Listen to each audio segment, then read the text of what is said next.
안녕하세요. 네. 자, 마지막 날이네요. 모의고사를 근데 되게 빨리 끝냈네요. 문제가 쉬웠나 봐요. 그죠? 여러분, 문제가 쉬웠나 봐요. 그냥 평범했나? 이 시간이 부족할 거라고 생각을 했는데 그렇지가 않네요. 여러분들 실력이 아주 훌륭하다 보니까 좀 그런 것 같고. 자, 그러면 문제 1번의 내용을 한번 보죠. 자, 우선 이제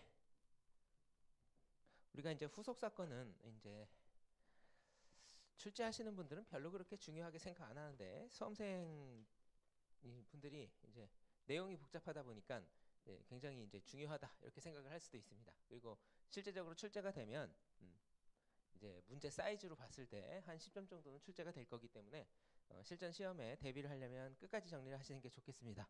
자, 우선 문제 1번은 감사 보고서일 이후 재무제표 발행일 사이에 뭔가 이것저것 이제 상황이 발생한 거죠. 그래놓고 문제 지문에서 제시가 된 건 이 기출 문제의 그 논점을 일부 따왔습니다. 그래서 이제 연습서하고 거의 비슷한 형태로 날짜만 살짝 바꾼 거고요. 그죠? 자, 그래서 일단은 물음 1번 감사 보고서 발행과 관련해서 취한 절차 중 잘못된 건 이거 기출 문제 논점이죠. 그렇기 때문에 이제 이사회 승인일 이전에 감사 보고서일이 될 수가 없는데 문제 지문의 네 번째 줄 감사 보고서일은 EX15년 2월 2일로 만들어 놓고 이사회 이제 개최가 된 날은 2월 8일 이렇게 돼 있으면 앞뒤가 안 맞는 날짜 관계 아닙니까? 그죠? 그래서 요거를 이제 지적을 하는 거였고 나머지 부분에 대해서는 특별하게 문제가 없는데 혹시나 이제 B 사건에 대해서는 이제 두 번째 패러그래프 주 위너스는 앞서 언급된 소송 사건 이외에 다른 유사한 소송 사건과 관련해서 재무제표에 뭔가가 계상되었다라고 해놓고 동 사건의 패소와 관련된 추가적인 정보를 경영진의 답변에서 확인할 수 없었다. 이 답변만으로 불충분한 거 아니냐? 뭐 이렇게 생각할 수 있지만 기본적으로 감사 보고서가 날짜가 어떻게 됐던 제출이 되고 난 다음에는 적극적인 그 감사인의 이제 책임은 없습니다. 그죠? 그래서 뭔가 정보가 입수가 됐을 때는 그 부분에 대해서 기존에 발행된 감사 보고서에 대해서 어떠한 조치를 취해야 될 것인지 판단을 할 수 있지만 그냥 이 상태에서는 문제가 없어요. 답변에 대해서 확인할 수 없었다. 이 상태에서 대해서는 문제가 없습니다. 자, 그다음에 물음 2번. A 회계사가 패소된 것으로 확인된 A 사건과 그다음에 이 한글이 조금 어렵죠. 이 패소된 것으로 확인 뭐 되었다라는 거에 대해서는 A 사건이지 B 사건은 아니잖아요. 그죠? 그렇기 때문에 일단 패소된 것으로 확인된 A 사건과 그다음에 아무런 이제 정보도 입수할 수 없었던 B 사건 모두에 대해서 추가적인 감사 절차를 취하려고 계획 중이다. 자, 다음의 상황에 대한 내용을 읽고 자, 가능한 감사 보고서 일자 이렇게 돼 있죠. 그러면 기존에 이제 만약에 이제 가장 빠른 날짜를 선택하더라도 기존에는 2월 8일 이전이 될 수가 없을 거 아닙니까? 그죠? 2월 8일 이후 그 다음에 추가적인 감사 절차를 더 취해가지고 A 사건, B 사건 모두에 대해서 이렇게 뒤로 밀리는 이러한 날짜를 선택하는 게 아니라 요거는 날짜를 다시 매기는 거죠. 그죠? 모든 거를 다 확대를 할 때는 리데이팅이 되는 거고 요때는 단일의 날짜로 결정이 되는 겁니다. 자, 그리고 이 일자는 역시나 수정된 재무제표에 대한 이사회 일자 다시 이제 개최된 이사회 일자보다 빠를 수는 없습니다. 자, 그래서 가능한 감사 보고서 일자는 요 놈이 되는 거고요. 자, 그다음에 감사 보고서에 미치는 영향. 사실은 감사 기준에서는 여기까지만 언급돼 있다 그랬죠. 그죠? 그런데 기출 문제에서는 뭔가 하나가 더 있었다 그랬습니다. 그래서 기존 감사 보고서와 관련해서 어떠한 조치를 취할 것인지, 그래서 강조 사항 문단을 기재를 할 것이냐, 아니면 이제 기타 사항 문단을 기재를 할 것이냐, 요거를 이제 선택을 할 수가 있습니다. 그죠? 요게 기출 포인트였죠. 요게 예전에 나온 문제는 이 부분을 다룬 적이 있었습니다. 자, 그래서 어찌됐던 기존 사건과 관련해서 가지고 있었던 감사인의 증거가 충분치가 않고 이 패소와 관련해서 뭔가 절차를 더 취했기 때문에 기본적으로 베이스는 얘네들은 모두 중요한 사항이다. 따라서 이 사건과 관련된 충당 부채와 관련된 사항들을 이제 강조 사항에 기재를 하는 것이고 그 다음에 제가 부원 설명을 하나 더 했죠. 기 전달된 보고서는 연습서에서는 모두 회수되었다 이렇게 돼 있지만 여기에서는 모두 회수되지는 않았다. 그러면 요거 그 기존의 보고서하고 이제 새로운 보고서하고 두 개가 이제 어찌됐든 유통되고 있는 거죠. 감사 보고서와 관련해서. 그래서 기발행 감사 보고서에 대한 언급을 이제 이러한 조건 하에서는 이제 기타 사항 문단으로 이제 언급을 할 수가 있는 겁니다. 그래서 답안에는 이제 가능한 감사 보고서 일자는 2월 18일. 그다음에 감사 보고서에 미치는 영향은 적정 의견에 강조 사항 문단하고 이제 기타 사항 문단이다. 이렇게 생각하시면 되겠습니다. 자, 그다음에 이제 물음 3번.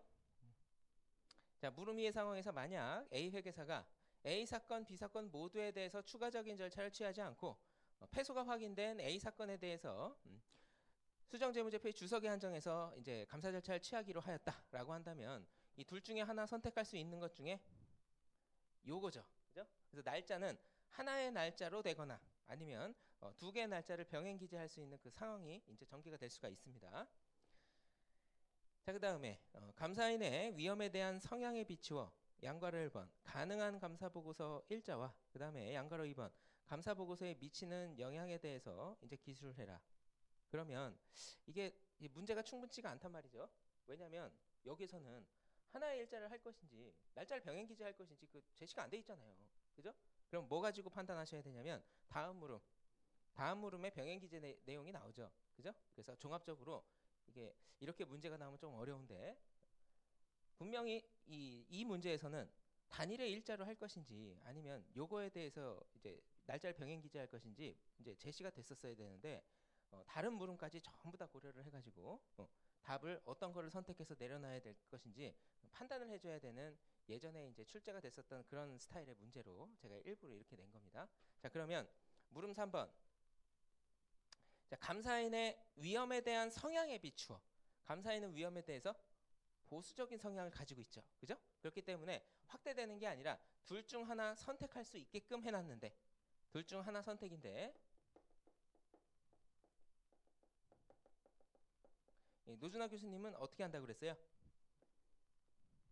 당연히 감사인의 성향에 비추어 빠른 날짜를 선택할 것이다. 이렇게 이제 책에 기술을 해놓고 있다고 말씀드렸죠. 자, 그다음에 감사 보고서에 미치는 영향. 그럼 뭐가 됐든 옆에 앞에 이제 추가적인 절차를 취한 그 부분에 대해서는 중요하기 때문에 더 한 거고, 그죠? 그렇기 때문에 이게 강조 사항에 들어가는 거고요. 자, 그 다음에 기 전달된 보고서는 모두 회수되지 아니하였다. 자, 이 조건을 이제 추가적으로 더 부여를 했기 때문에 기타 사항 문단이 언급이 될 수가 있는 겁니다. 기준에서는 어떻게 언급하고 있다고 그랬어요?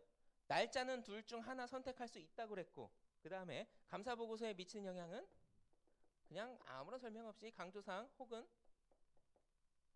분명히 앞에 주석이라고 돼 있음에도 불구하고 기준에는 강조사항 혹은 기타사항 이렇게 돼 있다고 얘기를 했죠.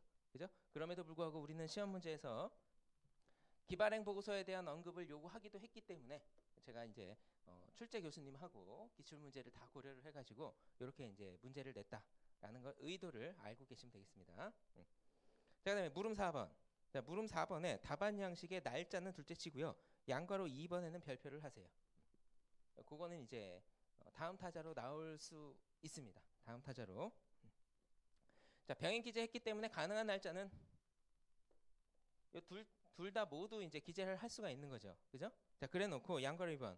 정보 이용자와 감사인에게 제공하는 효익인데 최초 일자하고 병행 기재 일자로 이제 구분을 해가지고 기준에 돼 있다 보니까 제가 일부러 이렇게 제시를 한 거고 최초 일자는 자, 우리가 이제 처음에 감사 보고서를 발행을 했을 때가 요 빨간색으로 돼 있는 가이드라인이었는데 요 날짜까지는 원래 원칙적으로 감사 절차를 다 끝낸 날입니다. 그렇기 때문에 충분하고 적합한 감사 증거를 입수를 한 그 기준 일자가 되는 것이고 그 다음에 추가적으로 뒤로 밀린 요 날짜에 대해서 기재를 한 것은 감사인이 특정 사안과 관련해서 감사 절차를 확대했다라는 그런 시그널 두 가지를 제공을 합니다.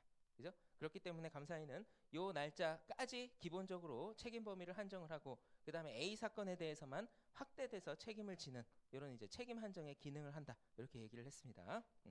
그래서 어쨌든 물음 4번에서는 양괄호 1번은 뭐 기본 실력이고 양괄호 2번이 일단은 아직 출제가 안 된 다음 타자에 해당한다. 이렇게 생각하시면 되겠습니다. 자, 그다음에 다음 페이지 물음 5번.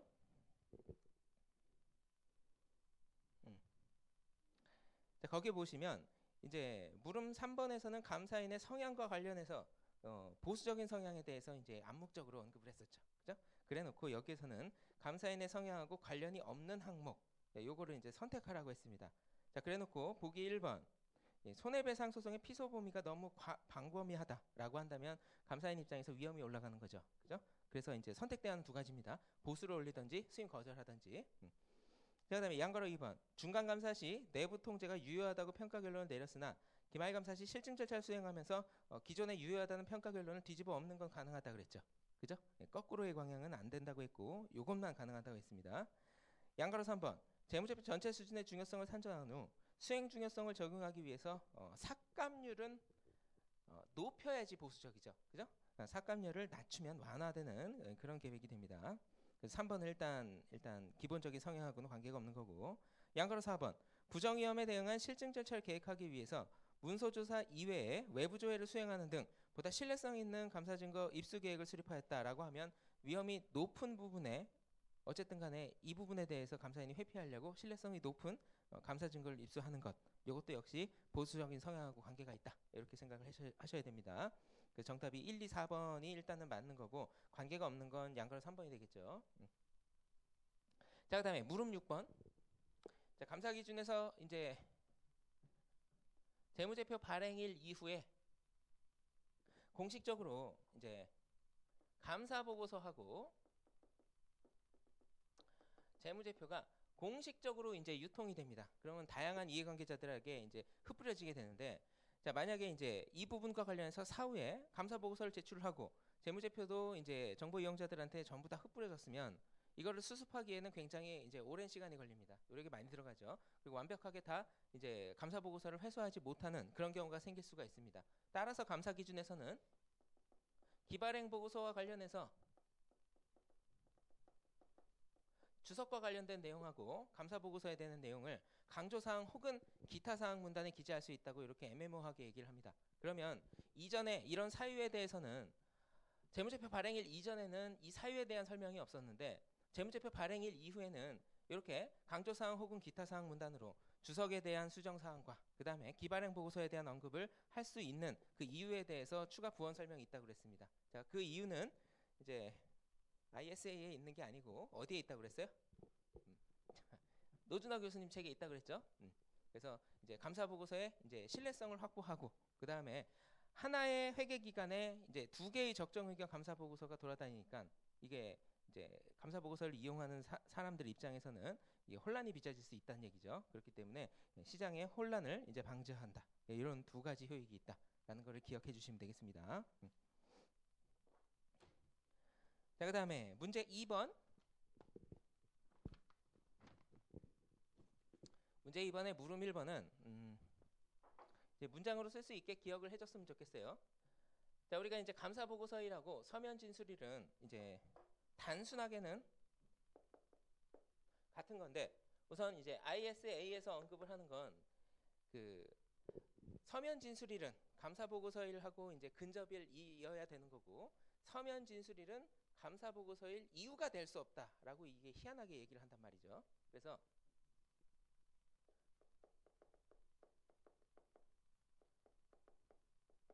감사 보고서일 이유가 될 수 없다. 이것만 얘기합니다.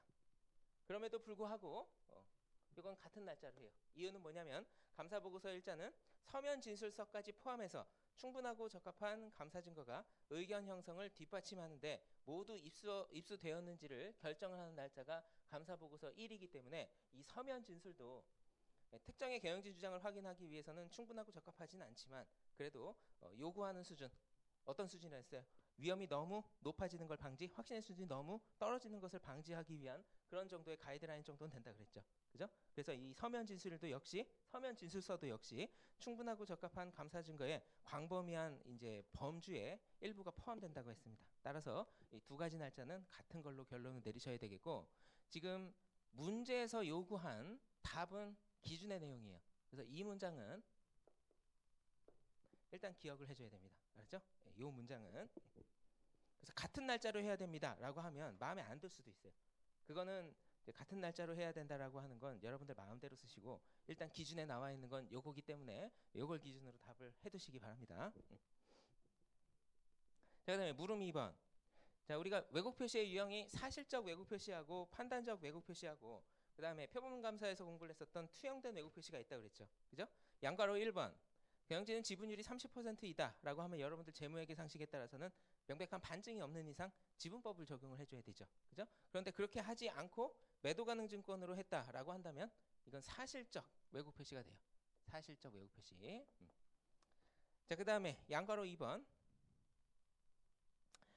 결산일 현재 기준 회사의 매출채권 잔액 30억 원 중 3억 원에 대해서 실증 절차를 수행했고 0.3억 원의 왜곡 표시를 발견하였다. 이에 따라서 모집단 전체에는 3억 원의 왜곡 표시가 존재할 수 있을 것으로 이제 판단만 했습니다. 그죠? 추측만 했어요. 이걸 바로 무슨 왜곡 표시라고 합니까? 투영된 왜곡 표시라고 했죠. 그래서 판단 추측만 가지고는 감사와 관련된 수정 권고를 하기에 적합하지가 않기 때문에 제가 항상 사실적 왜곡 표시하고 판단적 왜곡 표시로 격상시킬 수 있게끔 추가적인 절차를 통해 가지고 왜곡 표시를 구체적으로 식별하는 절차를 취해야 된다고 얘기했습니다. 자, 그 다음에 양괄호 3번. 소송 사건과 관련해서 경영진이 주장하는 내용과 감사인의 의견 차이가 본래 장부가액 대비 30% 이상 차이가 발생하였다. 항상 차이가 발생할 수 있는 거. 회계 추정치와 관련된 이제 판단적 왜곡 표시죠. 이거 이렇게 단순하게 뭐 이것도 구분 못하면 안 되겠죠. 이게 상식이니까. 자, 그 다음에 물음 3번. 자, 물음 3번은 이 ISA에서 이전 감사 기준하고는 다르게 언급을 하는 부분이거든요. 새롭게 구체적으로 요거는 별표를 해두세요. 요거. 그래서 이제 4페이지 상단에 나와 있는 물음 3번이죠. 이건 오딕 가이드에서도 얘기를 하고 감사 기준에서도 얘기를 하는 내용이기 때문에 요거는 중요한 걸로 일단 보겠습니다. 아직 출제가 안 됐어요. 요게. 투영된 왜곡 표시에 대해서 정의를 쓰라. 뭐 이런 거는 얘기를 한 적이 있었는데 요거는 아직 안 나왔습니다. 자, 그다음에 물음 4번. 자, 이 물음 4번은 사실은 양괄호 1번하고 양괄호 2번하고 느낌이 비슷하죠. 그죠? 그런데 이 질문이 들어왔던 게 어떤 게 있냐면 우리가 이제 식별된 왜곡 표시 중에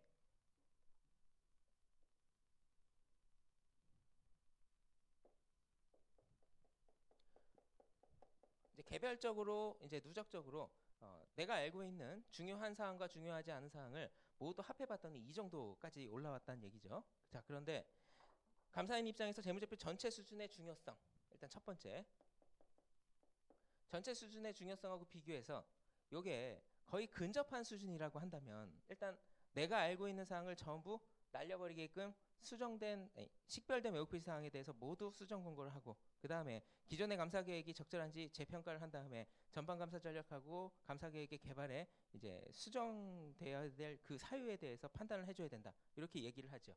그죠? 자, 그런데 여기서 이제 질문이 들어오는 거. 그러면은요, 이 중요성 수준이 원칙적으로 재무제표 전체 수준입니까? 혹은 수행 중요성은 안 됩니까? 이렇게 이제 질문이 많이 들어와요.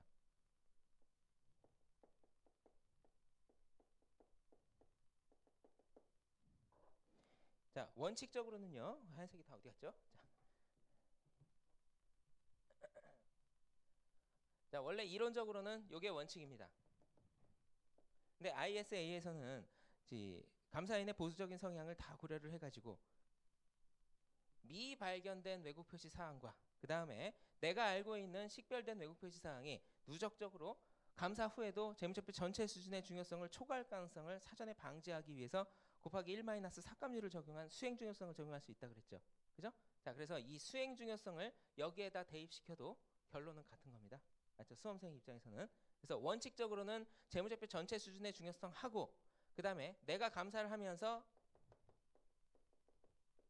식별된 왜곡 표시 사항의 누적치 요거를 가지고서 양자를 비교를 하는 게 원칙인데 이 재무제표 전체 수준의 중요성 말고 수행 중요성을 넣어도 여러분들 답은 똑같이 쓰셔야 됩니다. 알았죠? 답은. 자, 그 다음에 이제 작년도에 질문이 들어왔던 거는 자, 우리가 이제 왜곡 표시를 식별을 한 다음에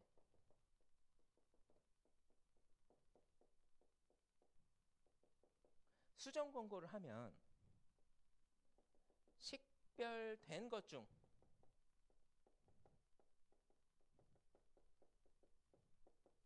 미수정 사항이 존재할 수 있죠. 그죠? 여러분들은 이것만 생각하셔야 됩니다. 식별 후에 수정 권고를 하면 식별된 것 중 수정된 거는 그건 왜곡 표시가 더 이상 아니고, 그죠?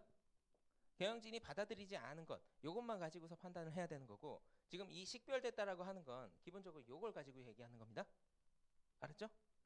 수정 권고를 했는데 만약에 이제 권고를 받아들이지 않으면 재무제표에 남아 있는 거 아닙니까? 그걸 가지고서 또 이렇게 해야 되는 거 아닙니까? 라고 뱅글뱅글 순환 논리를 얘기를 하는데, 자, 우리는 이론적인 입장에서 공부를 하는 거기 때문에 식별하고 수정 권고를 하고 식별된 것 중 미수정 사항은 재무제표 전체 수준의 중요성하고 비교를 해서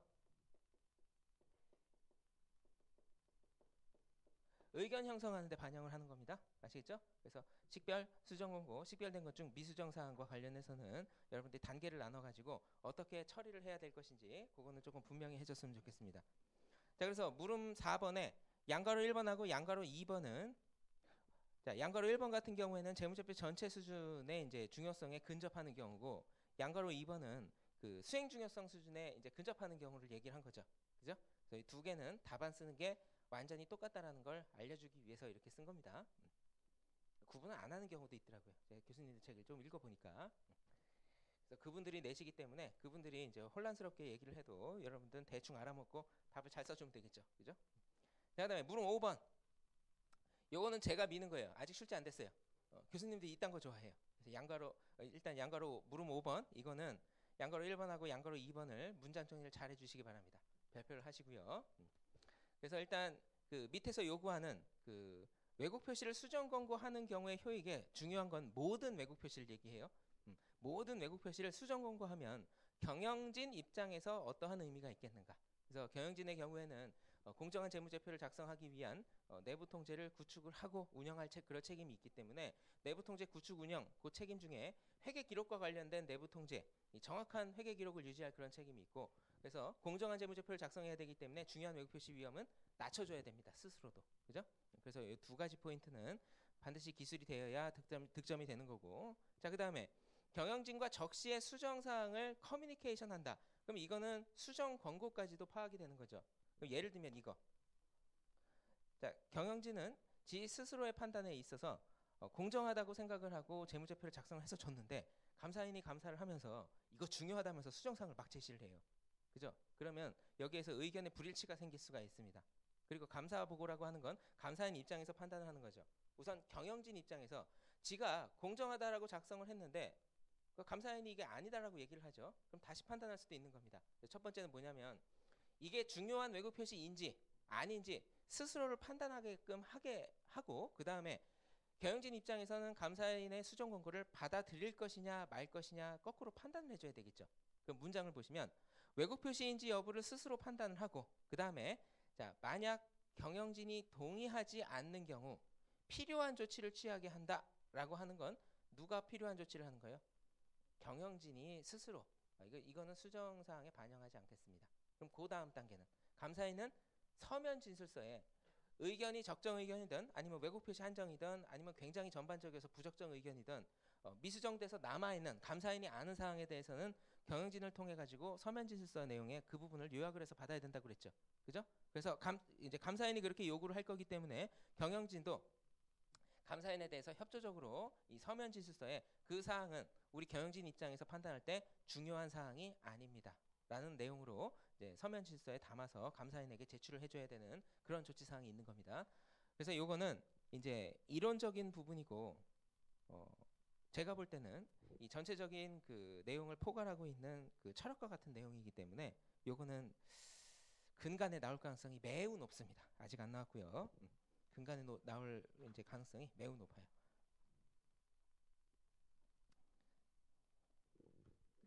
자, 그 다음에 자, 물음 6번. 서면 진술과 관련된 건데,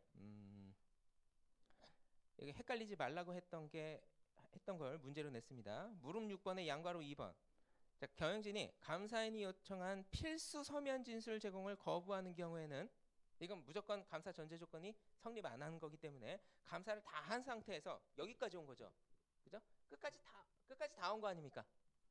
그래서 수임 거부라는 얘기는 할 수가 없어요. 할 수가 없고 현실적인 대응 자체는 자, 감사 보고서를 제출을 해줘야 되는 그 단계까지 온 거기 때문에 의견 거절 요거는 이제 감사 보고서의 의견으로 결정을 합니다.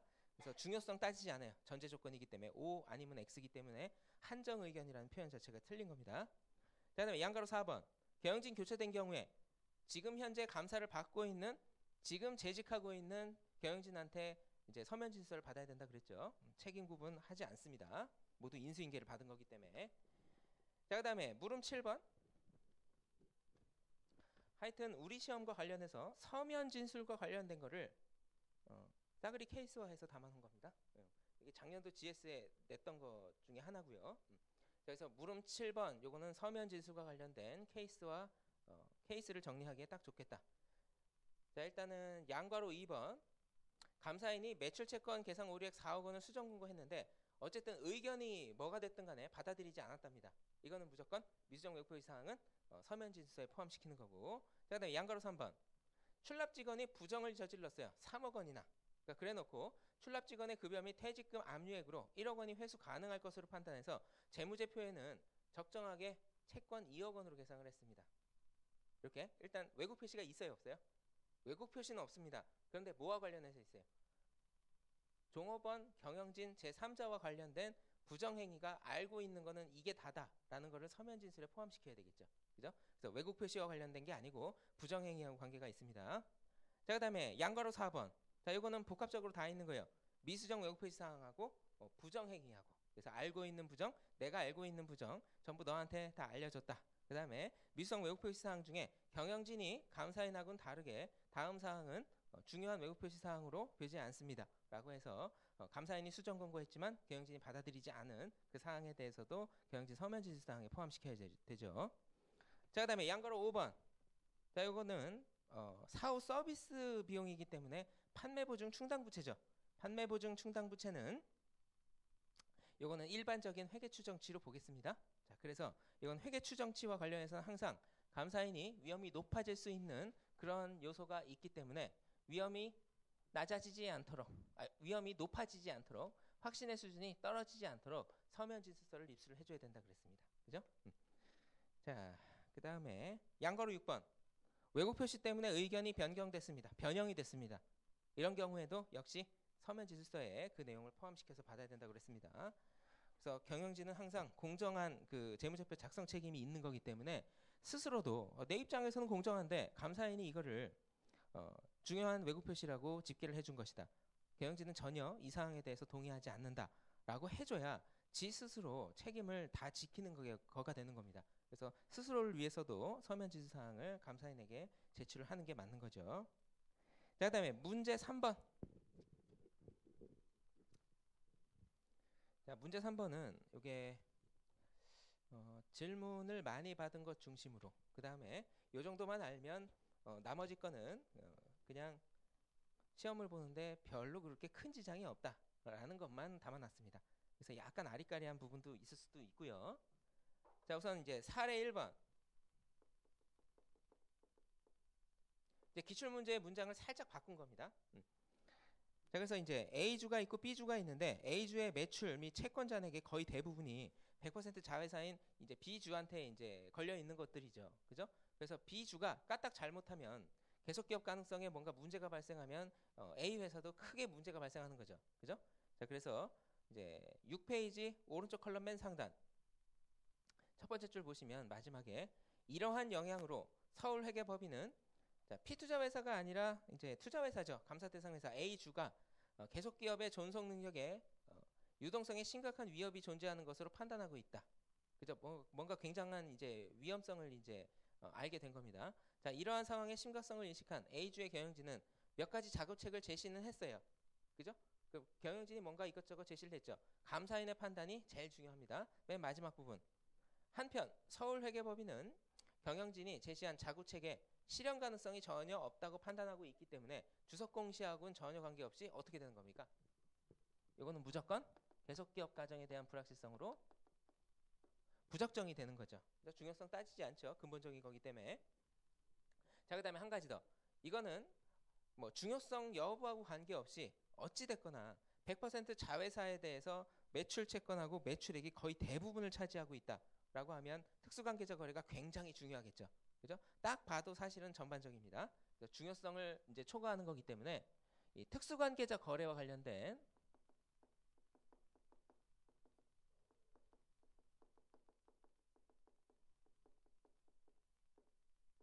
강조사항 문단이 당연히 들어가는 겁니다. 자, 그 다음에 사례 2번.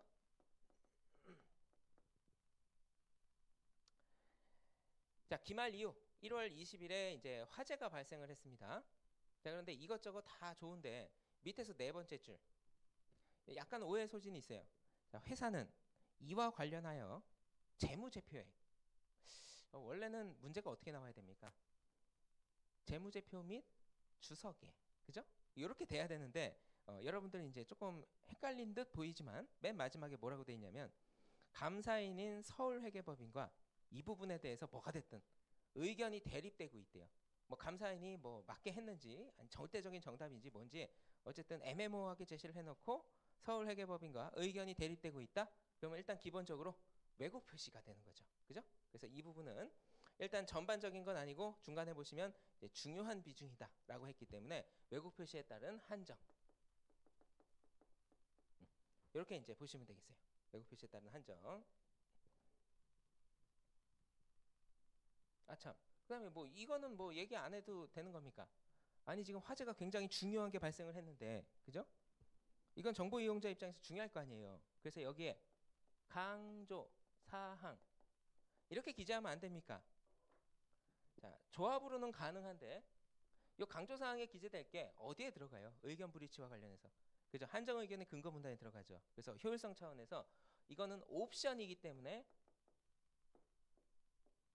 생략을 해도 충분하다라고 하는 게 교수님들 책의 답안을 이끌어가는 그런 과정이라고 보겠습니다. 자, 그 다음에 사례 3번. 자, 요거는 이제 조금 정리할 사항이 있습니다. 자, 갑주는 대형 전산 장비를 기업에 조립하여 납품하는 제조업을 영위하고 있습니다. 재고자산 중 50억 원으로 산정된 특정 항목 경영진 주장은 얼마예요? 재무제표에 계상된 50억 원이죠. 그죠? 자, 회사의 경영진은 적절한 구매처만 만나면 제작원가 대비 10%의 마진을 붙여 판매할 수 있다고 주장하고 있습니다. 자, 기말감사를 수행하던 중 회사의 경영진은 동자산이 갑주가 90%를 출자하고 있는 을주에 60억 원에 판매되었다는 사실을 일단 확인했어요. 판매된 게 언제입니까? 기말감사를 수행하던 중이니까 기말 이후에 판매됐죠. 자, 그러면 요거. 자, 만약에 12월 31일에 재고 자산이 경영진 주장가액으로 50억 원이 계상이 됐어요. 이걸 케이스를 나눠보겠습니다. 요거는 기출문제 나온 걸 조합한 거니까 기억을 해두세요. 자, 첫 번째는 뭐냐면 기말 이후에 일반 거래처에 판매됐다. 50억 원 플러스 알파로 판매됐다. 그러면 경영진 주장가액 인정할 수 있습니까? 진부화 됐더라도 요거 인정할 수 있습니다. 인정. 자, 그 다음에 두 번째.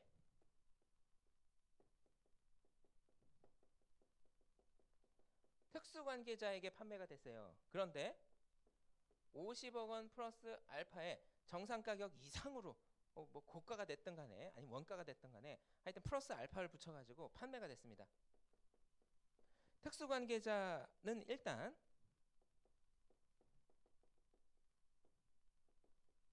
지금 유효한 정상적인 거래처라고 보겠습니다. 자, 이거 경영진 주장가액 인정할 수 있겠습니까? 인정할 수 있죠. 왜냐하면 이게 특수관계자 거래라고 하는 건 기본적으로 공정가액으로 거래되지 않을 그 가능성이 있는 거지 실질적으로 물건도 오가고 서류도 오가고 자금도 오갔으면 그걸로 끝나는 겁니다. 그죠? 인정을 할 수 있는 거고 반드시 이 부분에 대해서는 특수관계자 거래가 재무상태하고 경영성과에 미치는 영향이 지대해서 까딱 잘못하면 추가적인 설명 없이는 회사의 재무상태하고 경영성과에 대해서 오해할 수가 있죠. 그죠? 그래서 이쪽 부분도 주석만 적절하게 기재가 된다면 인정할 수가 있는 겁니다. 자, 그 다음에 세 번째. 요거 문제와 관련된 거. 특수관계자에게 50억 플러스 알파에 판매가 됐는데 이게 사실은 실질적으로 가짜예요. 유효하지 않다라는 얘기죠. 자, 이런 경우에는 인정할 수 있습니까? 이런 경우에는 인정 못합니다. 거래의 발생 사실 자체가 없는 거예요. 그래서 경영진이 허수로 주장하는 게 기말 이후에 감사보고서일 이전에 이 평가의 경영진 주장과 관련해서 기말 이후 뭐 1월에서 3월 사이에 특정 거래 금액으로 판매가 되었습니다. 라고 감사인한테 이것저것 잘못된 자료를 제시하는 것 중에 요딴 것들이 껴들어갈 수가 있단 말이죠. 그래서 이거를 케이스를 구분해서 일반 거래처에 판매되는 경우와 특수관계자인데 정상거래처인 경우, 그 다음에 우리 시험에 나왔었던 특수관계자인데 이게 유효하지 않은 그 거래처에 대해서 기말 이후 특정 거래의 발생 사실을 주장하는 경우에는 이거 평가의 경영진 주장을 이제 뒷받침하는 감사 증거로 활용을 할 수가 없다. 이렇게 생각을 해주시면 되겠습니다. 자, 일단 그렇게 되고요. 이거는 그게 핵심이고 제가 그것 때문에 문제를 구성한 거예요. 이거는 그 설명을 좀 해주려고. 자, 그 다음에 자, 사례 4번.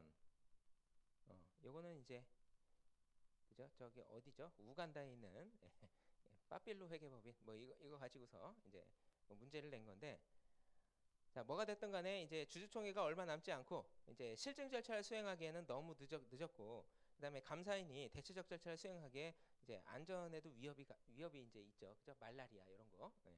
그래서 이런 경우에는 이제 중요성에 따라 가지고 의견이 변형이 됩니다. 그래서 요거는 사유를 따지지가 않아요.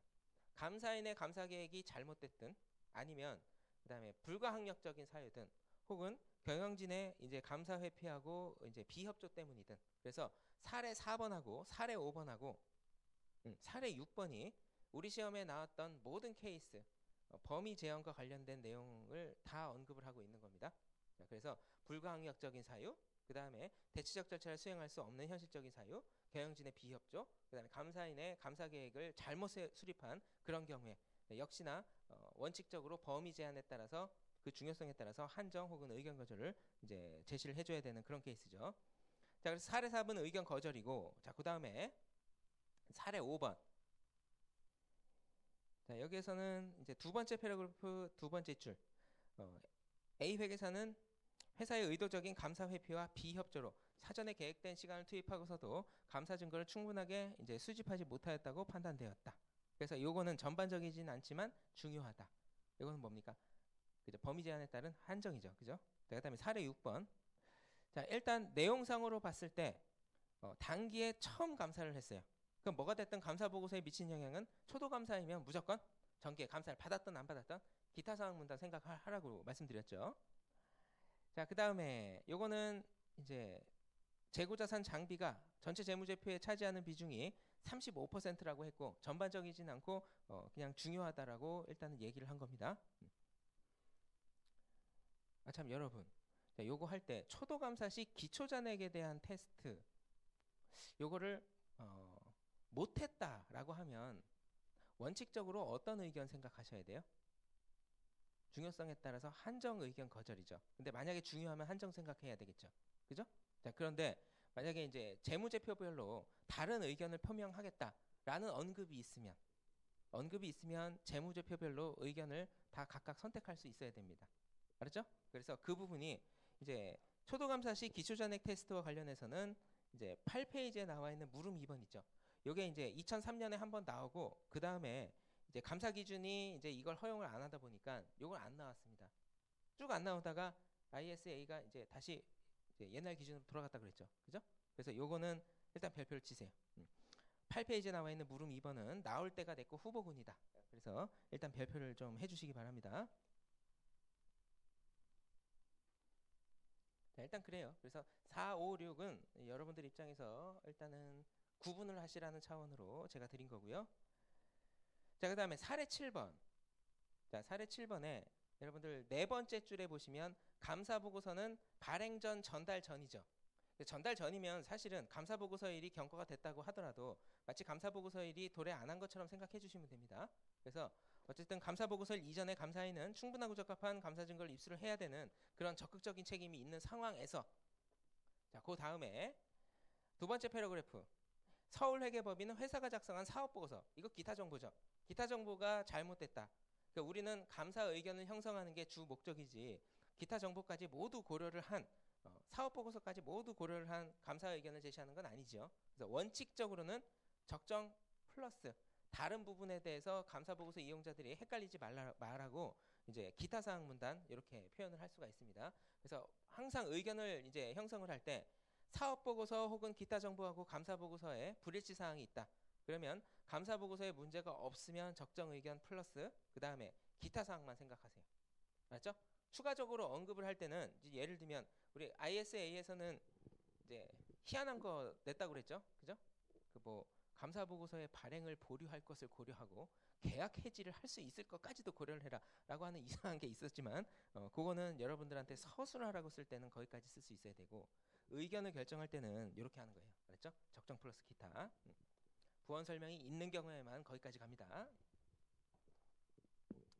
자, 그 다음에 물음 3번. 자, 물음 3번은 굉장히 쉬운 듯 느껴지지만 여러분들한테 어떤 걸 더 강조하고 싶었냐면은 물음 3번에 양괄호 3번 있죠. 특정 자회사의 재무제표가 합산 과정에서 누락되면 재무정보가 완전치 않은 거죠. 그죠? 범위 제한이 아니고요. 이거는 왜곡 표시로 보는 겁니다. 그래서 그것 때문에 제가 집어넣은 거고 요거는 케이스로 해서 여러분들한테 주는 문제로 이제 선택해서 출제가 될 수는 있겠다. 이렇게 생각을 합니다. 자, 그다음에 문제 4번.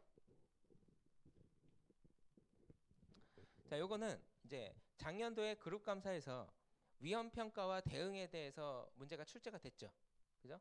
그래서 그 부분을 빼고 주요한 부분은 빼고 나머지 포인트로 선회한 겁니다. 그래서 기출 포인트 중에 이쪽 부분이 시험 문제 나왔기 때문에 요거를 제시를 한 거고 그래서 이제 문제 4번에 지문이 쭉 나올 때 모회사의 감사인은 당연히 모회사이기 때문에 모회사의 감사인이기 때문에 모든 부분에 대해서 적격성과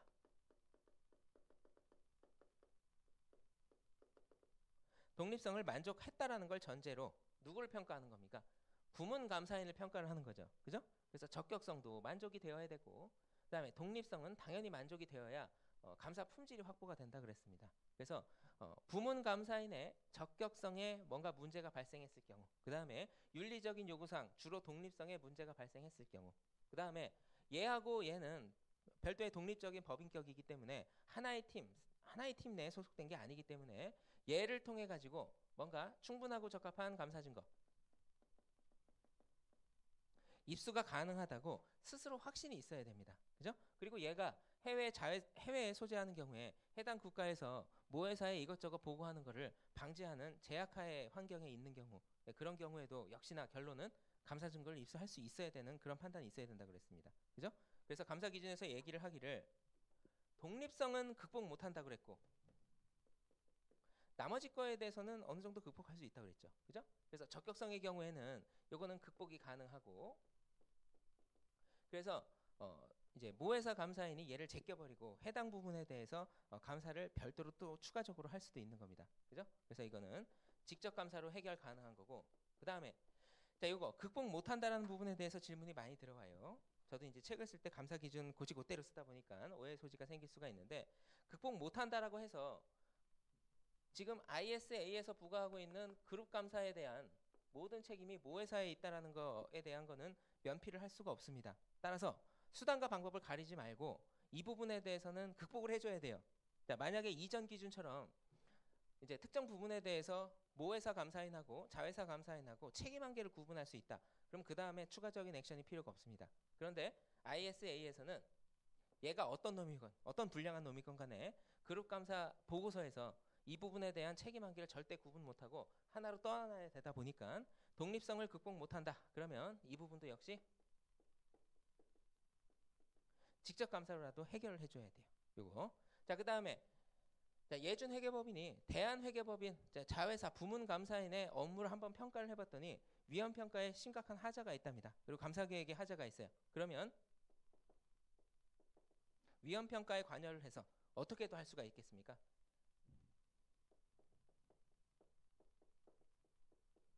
간접 감사도 진행을 할 수가 있겠죠. 그죠?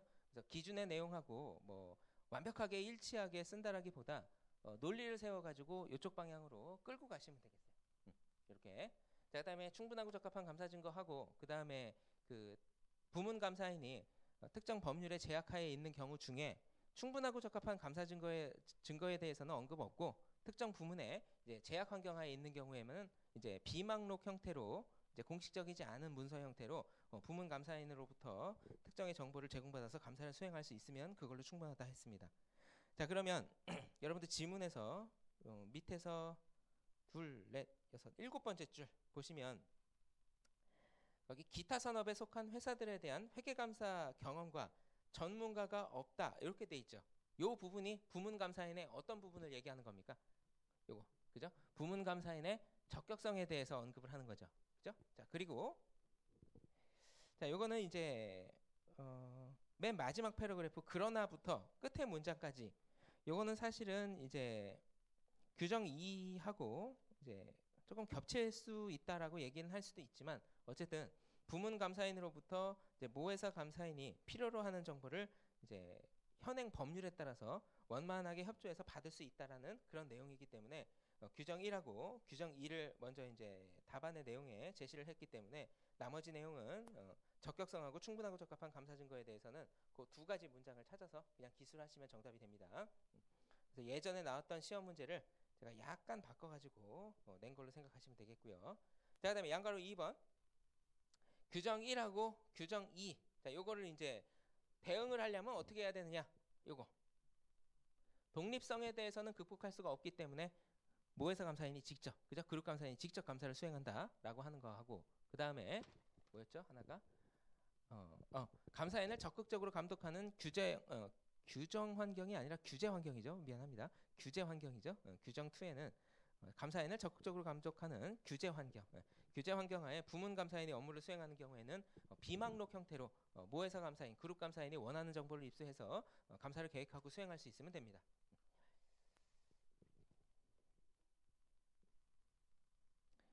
자, 그 다음에 당구장 표시. 사실은 이게 작년도에 나온 거랑 거의 비슷한 겁니다. 비슷한 건데, 자, 우리가 이제 왜곡 표시 위험이 높은 부분, 그 다음에 재무적으로 중요한 부분, 요거 구분을 할 때, 요거야 이제 중요성 수준하고 비교를 하면 되는 겁니다. 그죠? 아니면 여기 문제처럼 이제 책임회계사가 판단하기에 특정 부분은 중요하다, 이렇게 재무적으로 중요하다 이렇게 제시한 경우도 있었고, 우리 시험에서는 왜곡 표시 위험과 관련해서 중요한 부분에 대한 흔적을 어떻게 제시를 하느냐. 첫 번째는 뭐냐면 신규 사업 혹은 이제 새로이 취득한 그 자회사 있죠. 업종이 다른 거. 신규 사업의 편입. 이거 어디서 나온 거예요? 재무제표 전체 수준에 그죠? 위험이 높아질 수 있는 그런 요소 중에 기타 항목에 들어있는 그런 거랑 같은 거죠. 그죠? 자, 그 다음에 두 번째. 복잡한 거래. 가장 대표적인 게 파생 상품 거래. 그래서 양적으로 중요하지 않다라는 그런 자료를 제시를 해놓고 이딴 식으로 제시합니다. 자, 그 다음에 세 번째. 자, 재무적으로 중요하진 않으나 특정 이제 자회사에 대한 검토 보고서 혹은 감사 보고서에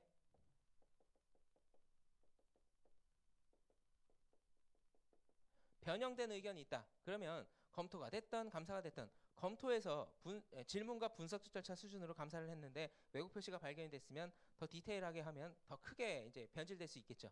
그죠? 그렇기 때문에 뭐가 됐든 검토가 됐던 감사가 됐던 적정 의견이 아니고 특정 부문에 변형된 의견이 표명이 된 경우가 있었다.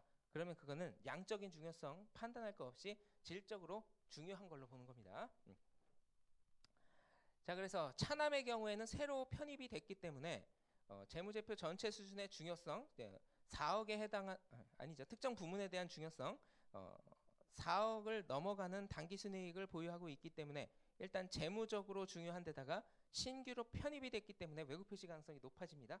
자, 그 다음에 장려.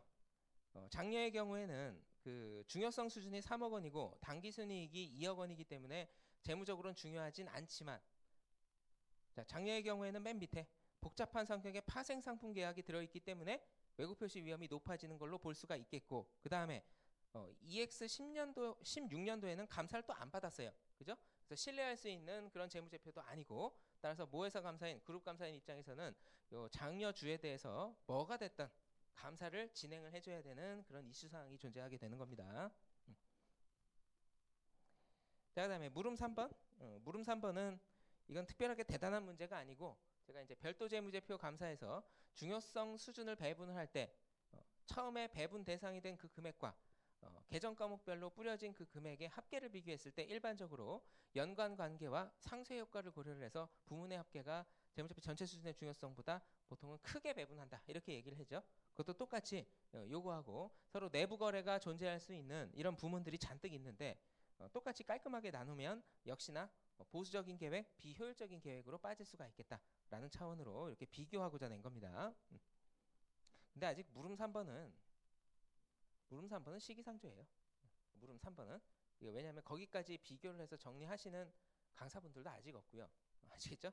거기까지 논평을 하는 교수님도 아직은 없기 때문에 이제 국외 서적에는 있는데 우리나라 서적에는 좀 그렇습니다. 그래서 이거는 물음 3번은 참고라고만 써두세요.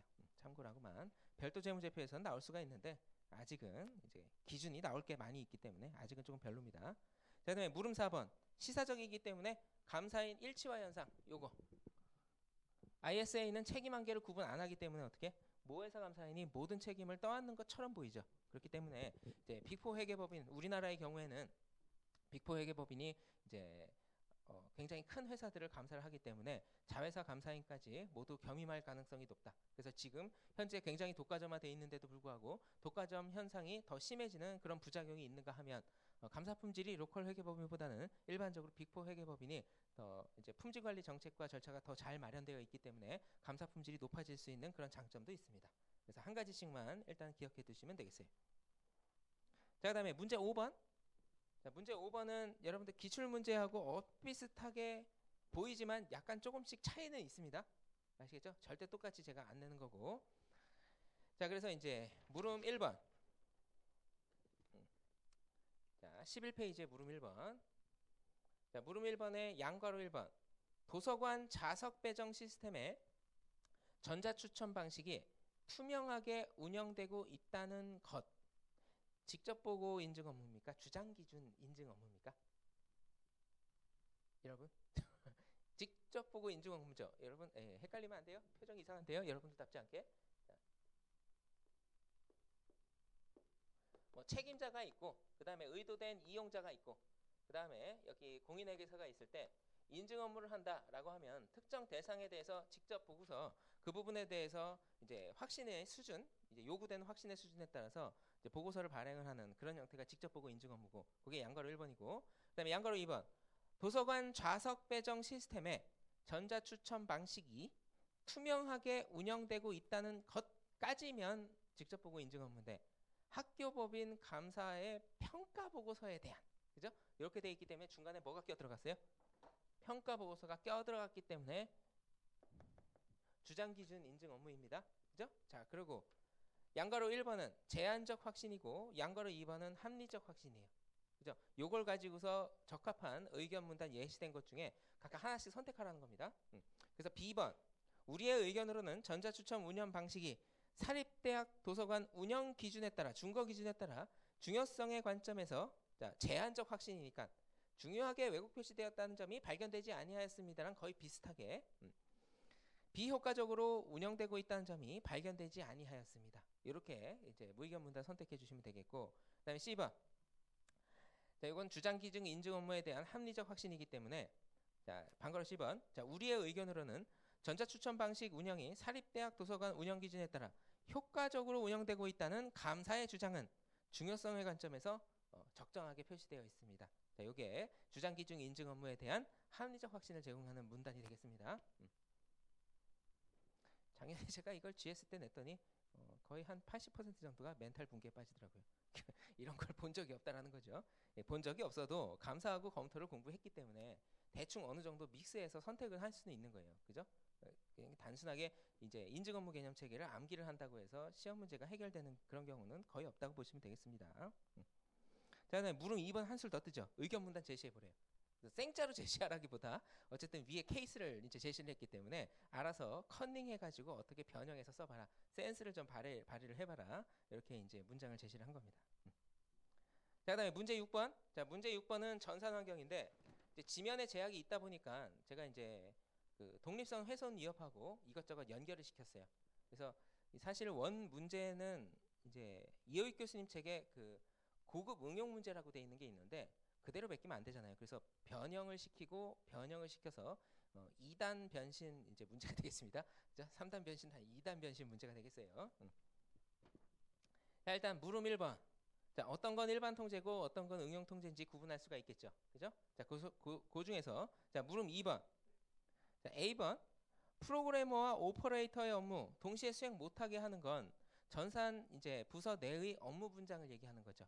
설계 평가와 관계가 있습니다. 그죠? 그렇기 때문에 요거는 이제 일반 통제라고 생각해 주시면 되겠고. 자, 그다음에 양가로 B번.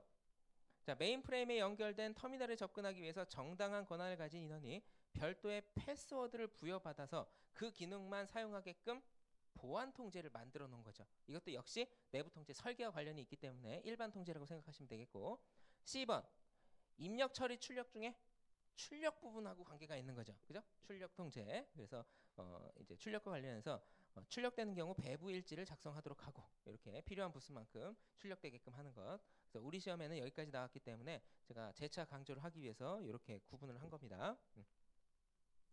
자, 그다음에 당구장 표시부터 엄청나게 문제가 길어 보이지만 사실은 더 심하게 원래는 냈었는데 약간 수위를 조금 낮춘 겁니다. 이게. 자, 일단 물음 3번. 지문의 양가로 1번에 의하면 담당 파트너는 특정한 독립성 훼손 위협에 처한 것으로 판단된다. 예, 제가 이거 문제를 구성하면서 이제 수능 시험을 조금 컨닝했어요. 이거. 그래서 양가로 1번. 자, 지문을 보시면 자, 3도 회계법인은 비상장법인인 주 위너스를 10년째 계속 감사하고 있답니다. 자, 요거 기출문제에서 외관상 독립성하고 그 다음에 정신적 독립성, 제가 생각이 안 나네요. 정신적 독립성 중에 뭐가 훼손이 될 가능성이 일단 높아요? 정신적 독립성. 그죠? 자, 그 다음에 주 위너스를 10년째 계속 감사하고 있다. 과거 10년간 주 위너스는 경영진의 각고의 노력 끝에 높은 이익률과 매출액의 성장을 이루었고 이에 따라 3도 회계법인의 담당 파트너인 선회계사는 주 위너스와 긴밀한 관계, 유착 관계입니다. 그죠? 외관상 독립성이 주로 이제 규제 대상인데 마음속에 있는 독립성 중에 유착 위험과 관련된 그런 내용입니다. 자, 그래서 물음 3번 다시 오시면 특정한 독립성 훼손 위협에 처한 것으로 판단된다. 유착 위협이죠. 관련된 위험 요소는 무엇인지 제시를 하고 가에서 사에서 가부터 사에서 이와 관련된 항목을 선택해서 제시를 하래요. 객관식 시험처럼. 양가로 가번. 요거는 의견 진술권을 부여를 한 건 부당하게 이제 해임이 될 그것 때문에 지금 권리를 보장을 해준 거죠. 그죠? 그래서 이거는 압력 위협하고 관계가 있고. 그다음에 양가로 나번. 요거는 이제 전면 개정 외관법에서 바뀌었습니다. 그래서 과거에 굉장히 오랫동안 이런 절차를 취했는데 요거는 경영진하고 감사인하고 긴밀한 관계를 이제 유지를 해서 부당하게 이상한 짓을 할까봐 감사인 선임위원회 혹은 감사의 승인을 받도록 하는 거 유착 위협하고 관계가 있습니다. 자, 그 다음에 다번 뉘앙스를 잘 보셔야 돼요. 현행 외관법과는 달리 개정 외관법 아직 공부 안 했죠, 그죠? 감사반이 비상장법인을 감사하는 경우 감사반에 소속된 회계사는 5년간 연속 감사 후 1년간 감사를 제한토록 하였다. 뭔가를 오랫동안 못하게끔 한다라고 하는 건 우리가 이 부분 공부를 안 했어도 뭐하고 관계가 있겠어요? 유착이요. 그죠? 너무 친해질 걸 방지하기 위한 그런 조치입니다. 자, 그다음에 라번 부당한 요구를 하는 경우 증권선물위원회는 감사인을 지정할 수 있다. 회사가 감사인에게 부당한 압력을 행사할 수 있는 경우를 얘기합니다. 자, 그다음에 마번 주권상장법인은 연속한 3개 사업연도의 감사인을 동일 감사인으로 선임해서 무조건 최소한 3년 하게끔 하는 것. 못하게끔 하는 건 유착위협이고요. 그죠? 그걸 방지하기 위함이고 무조건 하도록 푸시하는 거는 요거는 압력받을 그럴 가능성을 조금 줄이고자 이렇게 제도를 만든 겁니다. 그 다음에 4번 교체하는 건 유착위협. 그 다음에 4번 현행 외관법에 의하면 외부 감사인의 선임 권한은 경영진에게 있으나 전면 개정될 외관법에서는 상법상의 감사가 감사인 선임위원회의 승인이죠. 여러분 자, 승인을 얻어 선임하거나 상법상 감사위원회가 설치된 경우에는 감사위원회가 감사인을 선정 토록했습니다. 기존에는 경영진이 감사인을 데리고 와요. 그거를 선임한다고 표현을 하고 그 다음에 감사 혹은 감사인 선임위원회 승인을 받도록 돼 있습니다. 근데 그거를 경영진하고 이제 감사위원하고 구분 안 하고 경영진 싹 배제하고 감사 혹은 감사인 선임위원회한테 선임이자 그 다음에 승인을 하도록 이렇게 만들어놨어요. 그래놓고 여러분들이 이제 한 10년 정도 딱 지나면 법이 또 개정될 겁니다. 감사인하고 감사 혹은 감사인위원회 간에 유착 위협이 발생할 가능성이 높아 또 경영진에게 선임권을 부여하는 걸로 또 개정이 될 겁니다. 자, 일단 그렇게 되고요. 자, 물음 4번. 지문의 양가로 2에서 위험이 증가되는 요인. 자, 지문의 양가로 2는 지문 2에서 지문의 양가로 2에서 위험이 증가되는 요인 보겠습니다. 자, 문제 이제 12페이지 보시면 자, 이것저것 쭉 뭐 점진적인 뭐 개선을 했는데 맨 마지막에 전산 환경화의 시스템인데 새로이 구축된 신개발품이죠. 그죠? 관련된 이제 임직원들이 이거를 사용하면서 숙련도가 떨어집니다. 그렇기 때문에 우리가 이제 5장에서 공부를 했던 것처럼 통제 위험이 높아지는 그런 요소입니다. 자, 그러면서 추가적으로 이제 잘못된 계획을 양가로 3하고 양가로 4에서 찾아서 제시를 해라. 이렇게 돼 있죠. 자, 우선 12페이지에 양가로 3번 보겠습니다. 자, 당년도의 감사에서 선행계사는 총 감사 예정 시간을 최근 몇 년 동안의 감사 예정 시간과 거의 동일하게 계획하면 돼요, 안 돼요? 안 되죠. 왜냐하면 ERP 시스템이 바뀌었기 때문에 자체적으로 오류 가능성이 높아집니다. 통제 위험이 올라가기 때문에. 그래서 요거는 잘못된 계획이고 그 다음에 우리 시험에서는 잘못된 걸로 했는데 저는 잘못되지 않은 걸로 했습니다. 회계법인 내에서 신속하고 정확한 업무 처리로 정평이 나 있는 신속회 회계사를 책임회계사로 배정. 잘못됐어요? 안 되죠. 괜찮죠. 그죠? 괜찮고. 올해 공인회계사 2차 시험에서 수석으로 합격한 나처음 회계사를 스텝 회계사로 투입하면 돼요, 안 돼요? 되죠. 그럼 이 사람은 언제 일을 해요? 그죠? 할 수 있는 겁니다. 그래서 요거는 아무런 교육 없이 어려운 부분에 대해서 수습 회계사를 배치를 하는 건 적격성이 떨어지는 행동이고 책임 회계사를 이제 정평이 나 있는 사람을 배치를 하는 다음에 이제 보조원을 이제 그것도 수석으로 합격했는데 얼마나 똑똑하겠어요, 그죠? 그죠? 공부도 열심히 했고 괜찮습니다, 이거는. 자, 그다음에 양가로 4번. 자, 요거는 이제 전산 감사에다가 표본 감사까지 관계가 있는 건데, 자, 신속회 회계사는 나처음 회계사에게 중요한 재고자산 실사 2패를 이제 일임했습니다. 괜찮습니까? 이것도 원래 안 되는데요. 일임하면 안 돼요. 답안에 제가 제시 안 했죠. 그치? 기억이 없네요, 제가. 어디죠? 문제가 몇 번입니까, 이게? 7번이죠.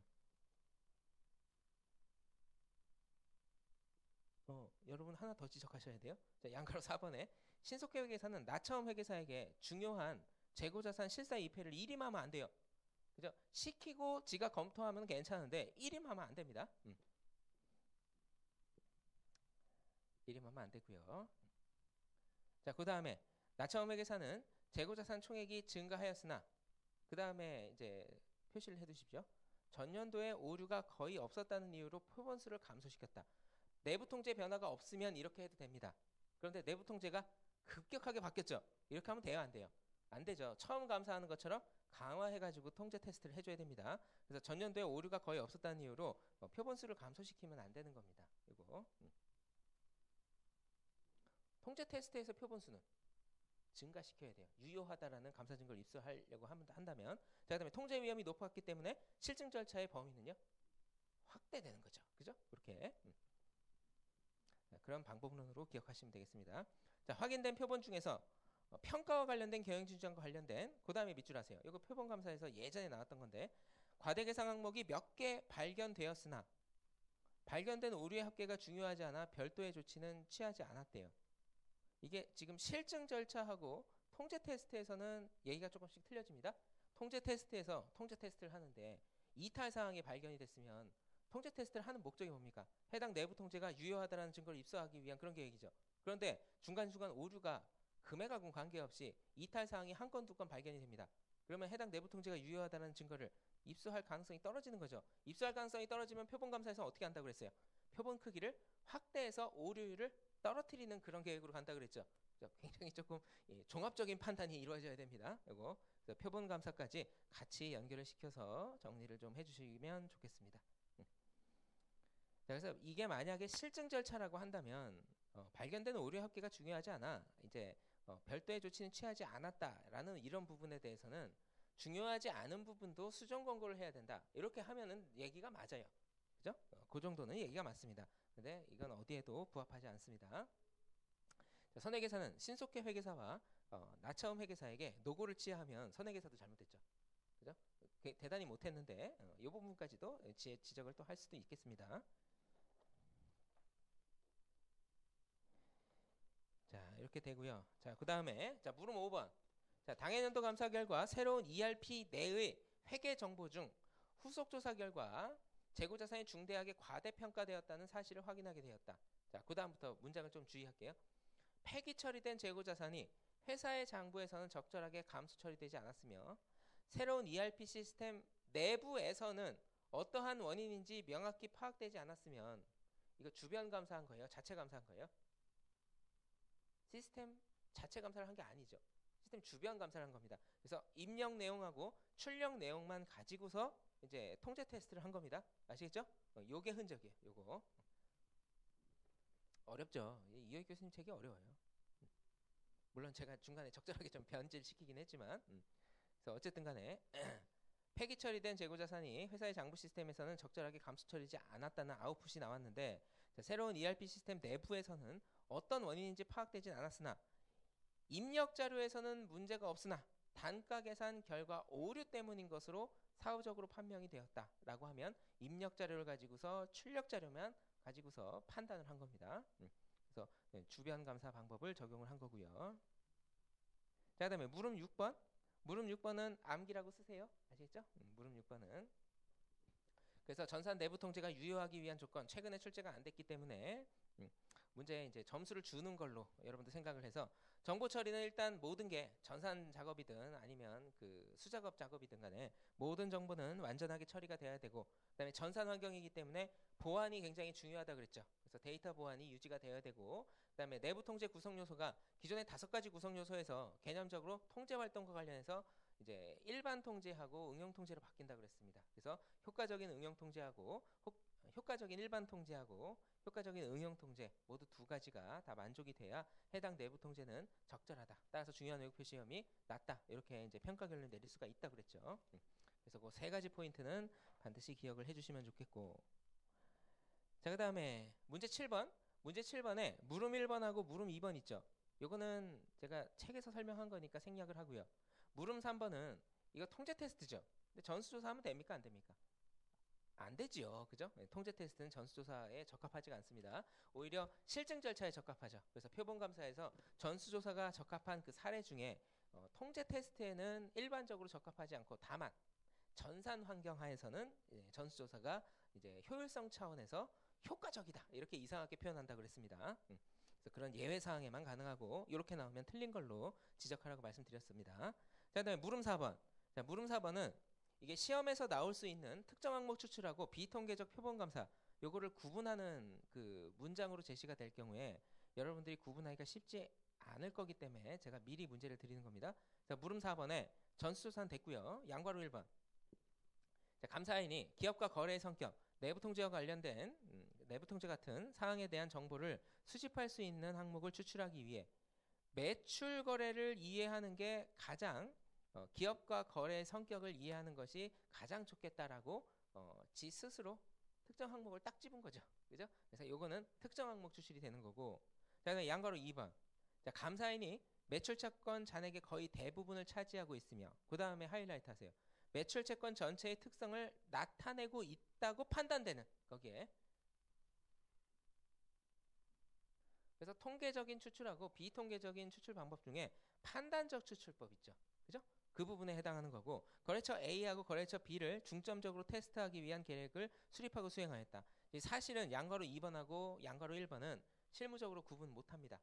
그런데 우리는 수험생이기 때문에 모집단 전체의 특성을 나타내는 특정의 표본을 추출을 하는 게 통계적인 방법이냐 비통계적인 방법이냐에 따라서 비통계적 표본 감사하고 통계적 표본 감사로 구분되기 때문에 모집단 전체의 특성을 반영을 한다라는 표현이 있으면 표본 감사가 되고, 그런 표현이 없이 감사인의 전문가적인 판단에 따라서 추출하였다. 그럼 양가로 1번처럼 특정 항목 추출이 되는 겁니다. 그래서 1번하고 2번의 가장 중요한 차이는 모집단 전체의 특성을 나타내고 있다라고 하는 그런 문장이 들어가 있느냐 그렇지 않느냐에 따라서 틀린 거고, 양가로 3번. 자, 감사인은 매출 채권 잔액에 대한 외부 조회를 실시하기 위해 무작위 추출을 위한다라고 하면 통계적인 추출 방법 중에 세 가지 중에 지금 한 가지였죠. 그죠?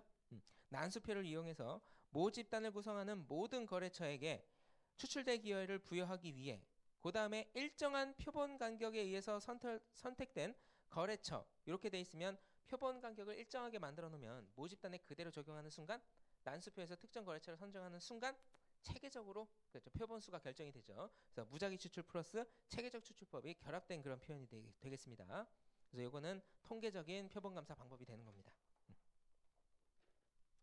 그 다음에 맨 마지막 거, 맨 마지막 물음. 원래는 이제 우리 시험은 회계감사는 문제 8번까지 있죠. 근데 이것저것 만들다 보니까 배점이 100점이 넘어가서 여기에서 커트할 수밖에 없었어요. 원래 더 있었는데 제가 물음도 조금 잘라냈습니다. 예. 자, 물음 5번. A 회계사는 내부 통제 테스트를 수행하는 과정에서 표본 크기가 감사의 효과성과 효율성에 중요한 영향을 미친다고 인지를 했겠죠. 자, 그러면 통제 테스트를 수행하는 거기 때문에, 그죠? 통제 테스트이기 때문에, 자, 위험 평가 시 관련 통제의 고려 정도가 증가한다, 의존도가 증가한다라는 거죠.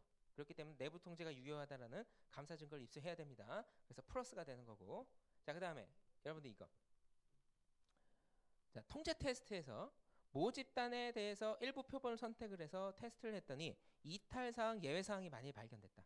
그러면 해당 내부 통제에 대한 표본 수는요, 내부 통제가 유효하지 않기 때문에 감소되는 거죠. 자, 그러면 실증 절차에서 예외사항, 이탈사항이 많이 발생했다라고 한다면 재무제표의 외국 표시가 높은 부분에 실증 절차에 대한 노력 집중해줘야 되겠죠. 거꾸로입니다, 방향성이. 그래서 표본 크기는 그때 확대되는 겁니다. 그래서 실증 절차에서 이탈 사항이 발견되는 경우와 그 다음에 내부 통제 테스트에서 이탈 사항이 예외 사항이 발생이 되는 그런 경우가 표본수의 이제 방향 자체가 거꾸로 180도로 바뀌어진다. 요거는 일단 알고 계셔야 되겠습니다. 자, 그 다음에 허용 이탈률이 증가한다. 허용 이탈률은 중요성이죠. 중요성을 점차적으로 어떻게 완화시켜버리게 되면 어떻게 되는 겁니까? 감사 증거 입수량이 떨어지게 되는 거죠. 그죠? 3장에서 나왔던 그 논리하고 똑같고요. 자, 그 다음에 모집단의 예상 이탈률이 허용 이탈률을 넘지 않을 것이라는 감사인의 확신이 높아지는 경우는 해당 내부 통제가 유효할 것이라는 감사인의 확신이 높아지는 경우 해당 내부 통제를 활용한다는 전제하에서 표본 크기는 증가합니다. 자, 그 다음에 실증 절차가 됐던, 그 다음에 이제 통제 테스트가 됐던 모집단의 표본 단위 수가 증가한다라고 하는 건 통계적인 표본 감사 입장에서는 요거는 그렇게 큰 의미가 없겠다, 이렇게 생각을 해주시기 바랍니다. 됐죠? 예, 이 정도 하면 뭐 거의 시험하고는 시험과 관련해서는 연습서까지 커버를 했다라는 가정하에서, 그죠? 연습서까지 커버했다는 가정하에서 큰 문제가 없을 거예요. 잠깐 쉬고 이제 저희 손해배상 책임 해줘야 되죠. 그죠? 잠깐 쉬고 할 건데 촬영은 여기까지 하면 되고요.